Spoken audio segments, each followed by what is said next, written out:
Hi friends, இப்போ நம்ம பாக்கியலட்சுமி பார்க்க போகிறோம். பாக்கியலட்சுமியில் மூஞ்ச 3 தூக்கி வச்சுட்டு ஈஸ்வரி பாட்டி பொணக்கில் உட்காந்துருக்காங்களாம். அவங்கள சமாதானப்படுத்துகிறேன்ற பேரில் நீங்கள் வாங்க என் ஃப்ரெண்டோட தங்கச்சி கல்யாணத்துக்கு போயிட்டு வரலான்னு எழில் கூப்பிட்றாரு. தேவையா உங்களுக்கு இது? சொந்த செலவில் நீ எதுக்கு பசுனியை வச்சுக்கிற? செவனின்னு கம்முன்னு போக வேண்டியது. நான் அதை விட்டு இந்த பாட்டியை பாட்டி ஒன்றே மறுபடியும் பேச ஆரம்பிச்சிச்சு பழைய டயலாக்கை. நிலா உன் பொண்ணு கிடையாது, உன் சொந்த பொண்ணு கிடையாது, உனக்குன்னு ஒரு பொண்ணு இருக்கணும். நாளைக்கு நிலாவுக்கு ஏதாவது செய்ய, நீ படிக்க வை வேணான்னு சொல்ல. கடைசியில் அவள் வந்து நீ யாருன்னு கேட்கும்போது எவ்வளோ வலிக்கணும்னு உனக்கு தெரியாது அப்படின்னு சொல்லிட்டாங்க.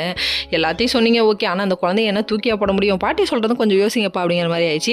உடனே அமிர்தா ரொம்ப ஃபீல் பண்ண ஆரம்பிச்சிட்டாங்க. என்னதான் இருந்தாலும் நிலா இருக்கும்போது இன்னொரு குழந்தைய பற்றி அவங்க யோசிக்கல. பட் பர்சனல் விஷயத்தெல்லாம் நீங்கள் தலையிடாதீங்க பாட்டி, ஏன் இப்படி இருக்கீங்க அப்படிங்கிற மாதிரி ஆயிடுச்சு.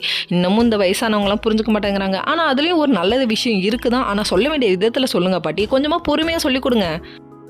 ஒரு வழியாக நம்ம பாக்கியா சப்போர்ட் பண்ணி பேசி அனுப்பிட்டாங்கங்க. அதே நினச்சி ஃபீல் பண்ணாத பாக்கியான்னு சொல்லிட்டு காஃபி குடிப்போன்னு உட்காந்து டென்ஷனாக இருக்கேன். காஃபி குடிக்க போனால் அந்த இடத்துக்கு மையம் வந்துட்டாங்க. மையம் வந்துட்டு ஃபுட் எடுத்துகிட்டு வந்து கொடுத்துட்டு அம்மாவுக்கு புளிப்பாக வேணும்ல, அதனால் எடுத்துகிட்டு வந்தேன்னு சொல்லிட்டு உண்மையை சொல்ல வராங்க. சொல்ல வர டைமில் நம்ம ராதிகா வந்து சமாளித்து இழுத்துட்டு போயிட்டாங்க. இழுத்துட்டு போனதுக்கப்புறமா வாமிட் ஹெவியாக எடுத்துகிட்டே இருக்கிறத பார்த்து மொட்டை மாடியில் நின்று பேசிகிட்டு இருக்காங்க. அவங்க அம்மாட்ட பேசிக்கிட்டே இருக்கும்போது நம்ம பாக்கியா வராங்க. வந்ததுக்கப்புறம் என்னாச்சு, உங்களுக்கு ஏதாவது ஹெல்த் இஷ்யூவாக சொல்லுங்கன்னு சொல்லி கேட்டோன்னே, நீங்கள் நான் வாந்தி எடுக்கிறத பார்த்தா நார்மலாக வாந்தி எடுக்கிற மாதிரி இல்லை, ப்ரெக்னெண்ட்டாக இருக்கவங்க வாந்தி எடுக்கிற மாதிரி இருக்குது, நீங்கள் சொல்லுங்கள். இனியா வயிற்றில் இருந்தப்போ எனக்கு இப்படி தான் வாமிட் வந்துச்சுன்னு சொல்லி கேட்க, நாங்கள் 2 பேரும் எப்படி சொல்கிறதுன்னு தெரியாமல் எல்லாத்தையும் எப்படி சொல்கிறதுன்னு தெரியாமல் மறைச்சிருக்கோம். இது மாதிரி உண்மையானுமே நான் ப்ரெக்னென்ட் ஆகிட்டேன், நாங்கள் பிளான் பண்ணல, பட் ஆனால் ப்ரெக்னென்ட் ஆகிட்டேன்னு சொல்கிறாங்க. பாக்கியாவுக்கு செம்ம சாக்குங்க. ஓகே ஃப்ரெண்ட்ஸ், நெக்ஸ்ட் வீடியோவில் பார்ப்போம்.